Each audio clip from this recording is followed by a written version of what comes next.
எஸ்கார்டுன்னு வந்துச்சுன்னா எல்லாத்தையும் மறந்துடணும். நம்ம அந்த பொண்டாட்டி புள்ள குட்டி நான் பொண்டாட்டி வீட்டில் என்ன பண்ணுறாங்க, குழந்தைக்கு பர்த்டே இன்றைக்கி என்ன ஆச்சு ஏதாச்சும் நமக்கு அங்கே இருக்குது, நம்ம மச்சானுக்கு கல்யாணம் ஆச்சே, சாயந்தரம் ரிசப்ஷன் ஆச்சே, எதையுமே மைண்டில் வைக்கக்கூடாது. அந்த அக்யூஸ்டனுடைய உன்னுடைய பார்வையும் உன்னுடைய எண்ணமும் எல்லாமே அந்த அக்யூஸ்ட் மேலே தான் இருக்கணும். முழுக்க முழுக்க அது ராத்திரி 12 மணி ஆனாலும் நீ அவனை பாதுகாத்து கொண்டு வந்து விடணும். ஒன்று.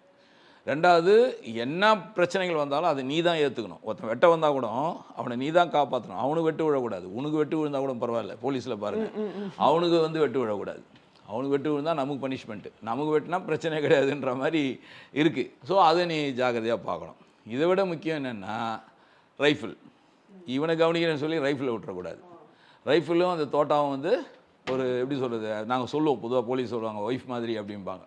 அது அவ்வளோ இதுவாக ஹேண்டில் பண்ணணும். நம்ம கையெழுத்து போட்டு அதை எடுத்துட்டோம்னா அதை கொண்டு போய் ஒப்படைக்கிற வரைக்கும் அதை அவ்வளோ ஜாக்கிரதையாக நம்ம பார்த்துக்கணும்.